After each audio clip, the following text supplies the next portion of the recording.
Hello, everybody. It's Crazy Logics 007 on YouTube, Crazy Logics in the forum, and everybody else just calls me Damon. Today, we got some square body stuff. This is the Wiper Pulse module, part number 155989496. That's out of like an 84, sometime into maybe even higher. Square bodies, Chevrolets, GM products and stuff. It handles the intermittent wipers. Before they put this module in, your wipers just had high, low, and wash. Then they added this module and gave you intermittent wipers. And then they built later on. They built this module into the wiper assembly, and so there was no need for this module. However, these modules are no longer attainable new that I know of, and a lot of them are broke, and they're super expensive to get a used one that works. So let's see. I did some Google Foo and came up with some stuff because a buddy of mine gave this to me, and let's see if we can help fix it and help answer some questions and help get some guys working on this so that you can get your intermittent wipers back. So there's two little clips on each side to take these apart. As you get them apart, this one's been apart several times. Apparently, it's awfully dirty. But as you pull it apart, you'll get one end off. The circuit boards in here in the heat sink, those will most likely come out together. And then you'll be carefully removing the heat sink. Now, there's supposed to be thermal compound on here, and this one, like I said, has been apart before, and I've actually had it apart. So what I did is did some Google Foo, and so let's go and look some really great places. GM Square Body right here. Also Chevy truck 73 through 83 ChevyTrucks.com. You can see that up in the title bar up there. There's lots of places.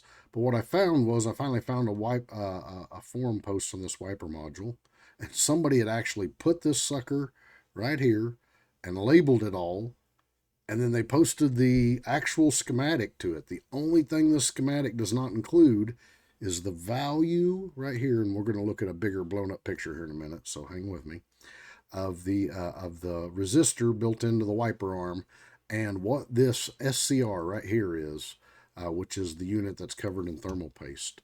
So uh, anyway, somewhere I got some tape. Okay, so the first thing you need to do, and I'm going to pull up some pictures here. Where's my pictures? There we go. And I'm going to get it zoomed in so you guys can see. But I went ahead, and as you can see, I labeled. These are the output pins. It's B, C, D, E, and F.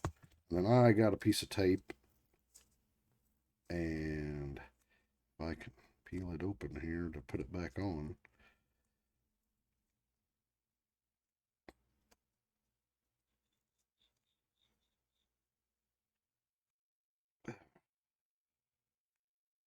Ooh, should have been a little better prepared, huh? But I made a piece of tape to do this. So that labels gives me my pin labels A, B, C, D, E, F, and G. You can also label it on the back. I didn't write it on the back here, but that's okay. And that's important. There's some basic tests you need to do with your multimeter. And the biggest one, let me pull up the drawing here, left screen. You're going to see in this drawing, if you can follow my little mouse on the screen, that up here C goes to C, D goes to D, B goes to B, G goes into here, A goes into this circuit, E goes all the way through to E, and F goes all the way through. So we know B, C, D, E, and F go all the way through. So that's going to be B, C, D, E, and F. And that's the original wiper setup. And if you actually look, maybe here, maybe I've got one.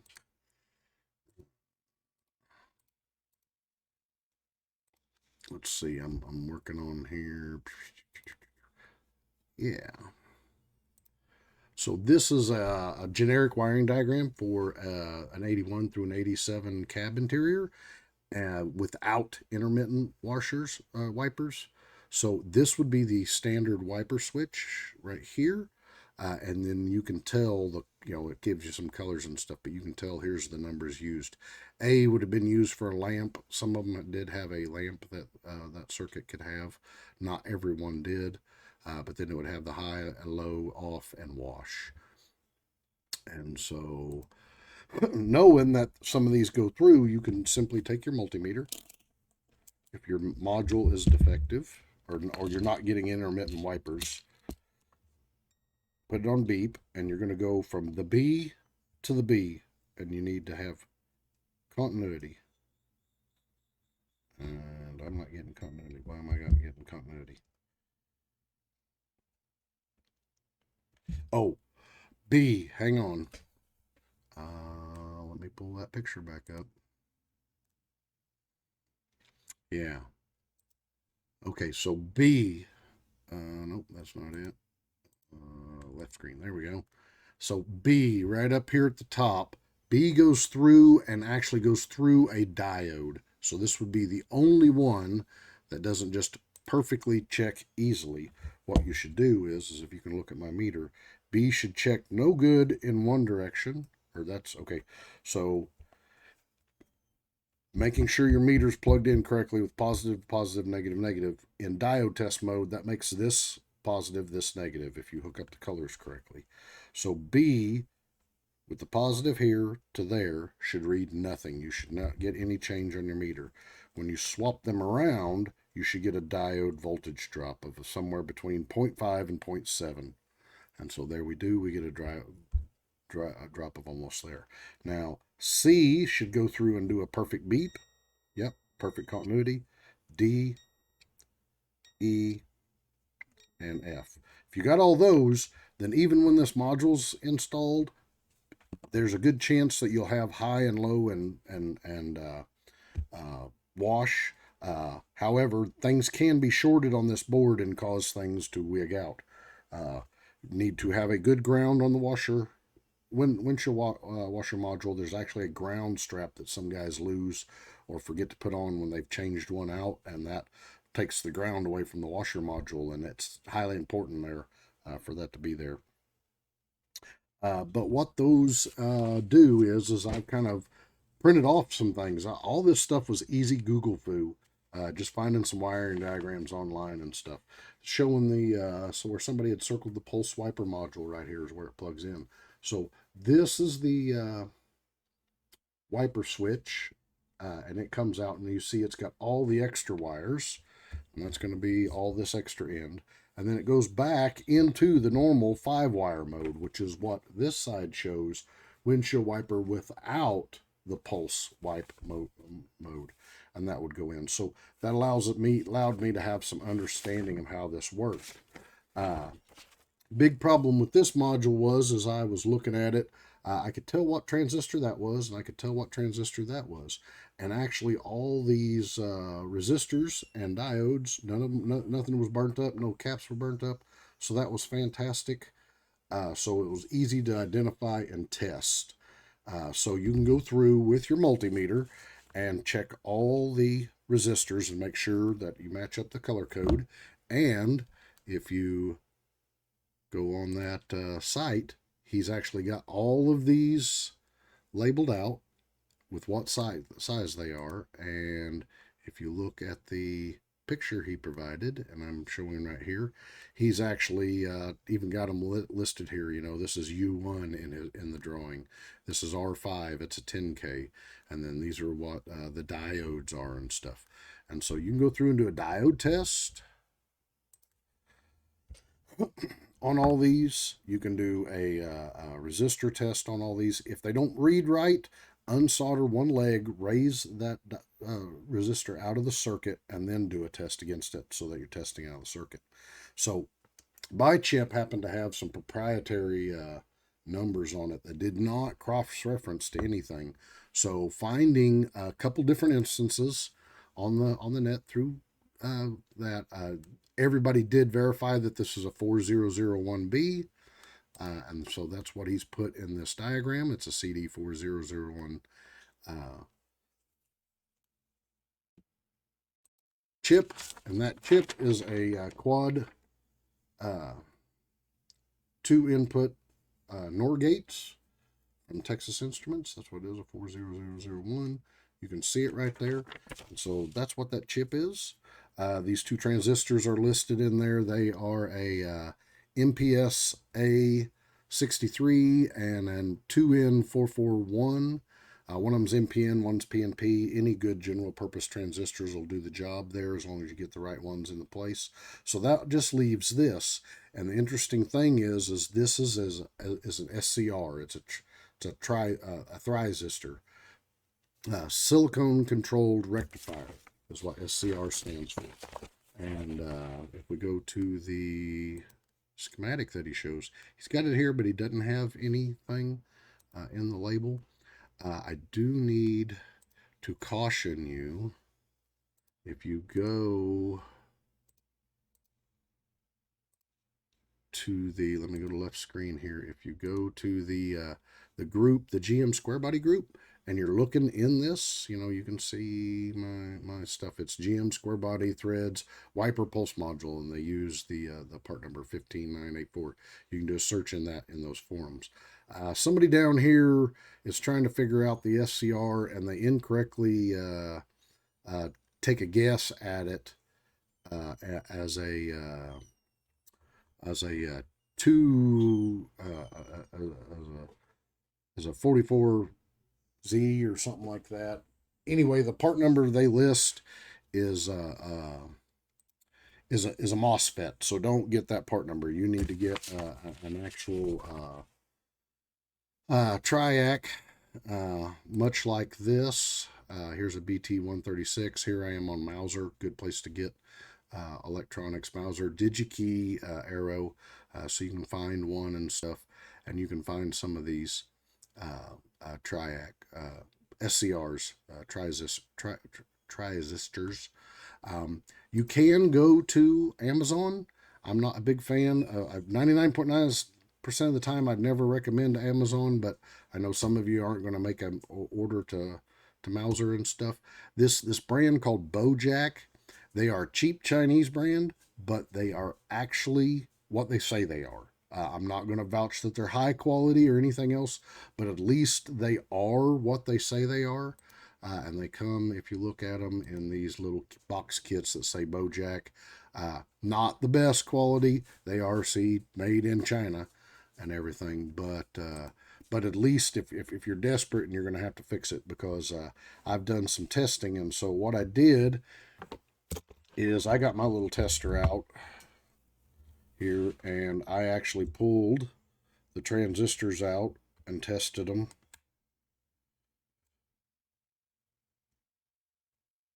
Hang on, I need my glasses here because I ain't got my light on very well here. So I see that one comes up pretty good as the BJ, as the P&P. It tested all right. Now you can test these with your multimeter to see if they're shorted. It won't test their function.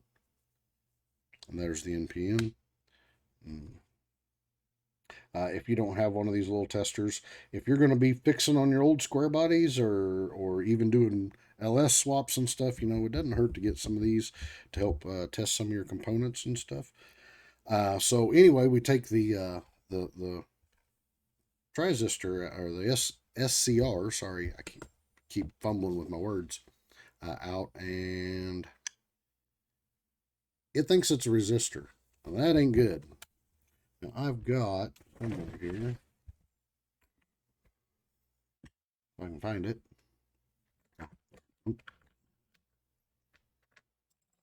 Oh, there it is. I've got an SCR right here, an old used one. We'll stick it in and see what it tests as. And bam, there it is. Transistor. And it comes up correctly. So that's what's wrong with this one. Now, you could say, well, what if this chip is bad? So I do have a chip tester. This is the XGUC Pro. These aren't very expensive, but I wouldn't expect most guys to have them in the shop. But I put this in here. We know it's a 40001. So left screen in my XG Pro software here, I can go up to Logic Test and pull it up, and I can select a 40001 here, and I can tell it test, and everything came up normal. So we can do multiple tests here, and everything came up normal on that chip. So I would hazard a guess. I'm going to solder all this stuff back in. Like I said, I've tested every single thing on this board, which you can do all the resistors, all the diodes. You can check the caps for shorts and everything. Everything else tests fine. This tests very bad. So I'm going to replace this. Now, there's a caution here. This is important. Anything you take away from this whole video, if you go to replace this, you know, hopefully you've watched this video longer than just, oh, find out how to order an SCR. This SCR is special. If you take your meter while it's in diode mode, where it's in beep mode, and you place it to the back metal tab back here, see how the metal tab across, and touch the center leg, notice there's no beep. If you do that to this SCR, notice the center leg is connected. Now, if you take an old-fashioned FET, this is just an old cheapo FET I had laying around, most everything, oh boy, that one's all wild and crazy. Everything is connected to the back. This is an isolated back tab. So this back tab is not connected to any of these legs. And that's good, because that means when this is thermal compounded onto here, it does not let any voltage or any ground become active to this, because as you've seen, when this is installed in here and it's in there your plug, it could touch stuff and either ground stuff out or provide voltage. So very important that it's isolated tab. And if you look, let me fix my screen here to get this brought up right there. And there. Here we go, left screen. If you look in that drawing, he says this SCR has an ISO tab. And so you're like, okay, well, the one I'm about to put in does not. So what do you do? Well, if I install this and go to, I can't just put this in and put thermal compound and put it to there. It's going to make this live, whether it's a live ground or a live with some kind of other voltage. So I'm going to use some thermal pad, if I can find it here. Whoa, I just knocked the whole camera wonky, didn't I? Sorry about that. Here we go. I bought several little things, but this is silicone thermal pad. I've got several different kinds. I'm just going to cut a bit to smush there in between, and that'll help thermally conduct that to there, but it will isolate it. The other thing you could use are the mica style thermal pads. I don't know if you can see that. I'm going to try to make that do. A mica one will work. It isolates, and you use thermal compound on each side, and that will insulate that from this. And so whichever way you want to do it, I'm going to solder this one in. This one's used. That's all I got for an SCR, but I'm going to go ahead and get this soldered in, put the thermal pad, get this all put back together, and get to my buddy so he can test it. I'm going to order a few SCRs, just so I have some around. If you look in the about of my channel, when this video comes out, I should have a P.O. box finally there. And if you want to donate some parts to the channel, you won't be getting them back. I'm not offering repair services to anybody. But if there's something you would like to see me fix, maybe you got 5 of these laying around, or something like this, and you're going to keep like 3 of them, and you want to send me 2, and maybe I'll troubleshoot them and try to figure out how to repair them if that happens to be a thing. Because I got a funny feeling the square body community could use several of these things troubleshot like they've done in the forums there, and all done up and shown how to fix it. So anyway, if there is a ending on this video of where I'm troubleshooting something else because the test went bad, you'll know that that didn't finish fixing it. But since I've tested everything else and this tested bad, I'm pretty sure this was going to fix the issue, and he should have intermittent wipers back in his project square body. So like I said, the part number is the GM5 15598 It's about 84. One of the wiring diagrams I looked at exactly in 84, and it didn't have this module, which makes me think they published the wiring diagram earlier than they actually was producing the vehicles, and then it showed up in the 85 wiring diagram. But supposedly, if you read through those forums, this was used in quite a few different square body styles, Blazers and Suburban type things too, and stuff for several different years and several different applications.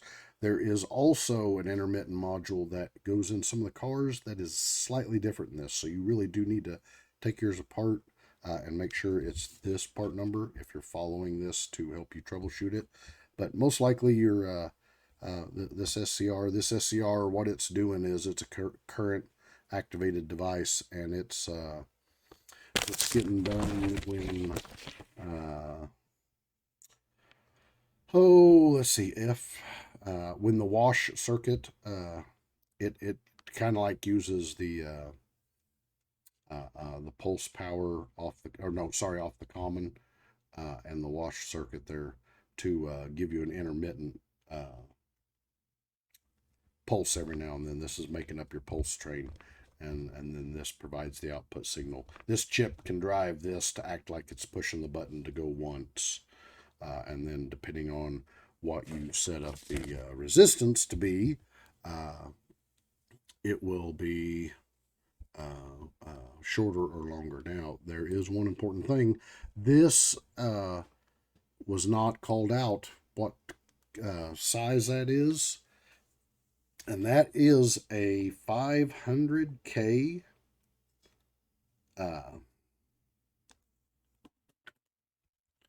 resistor, and it quickly goes down towards 0, just so you know. So we'll write that down here to finish this video up. Like I said, if there's nothing else on the end of this video that fixed it, I'm just going to solder those back in together. But that is a 500K ohm resistor potentiometer there in your steering wheel control or your delay area there for that. So you can check it one way, it should be at 500K. All the way to the other way, it should be at 0K, and in the middle, it should be somewhere between 500K and 0. And that's how you check your rheostat on that.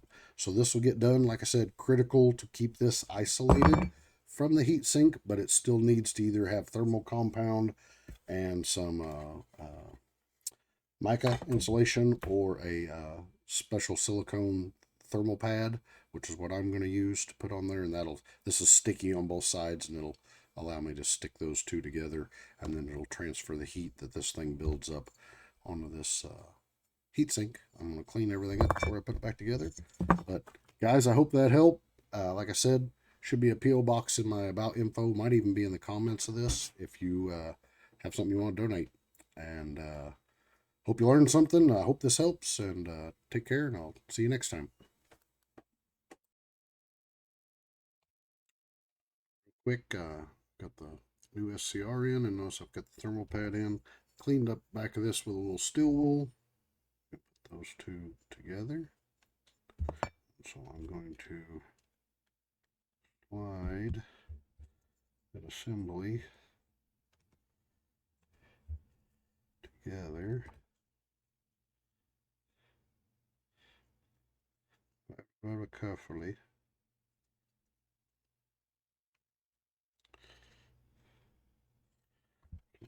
In there. No, you don't want to go in there. Probably because the plastic's a little bent. Hold these apart. There we go. All right. You can see I've got that insulated tab right there.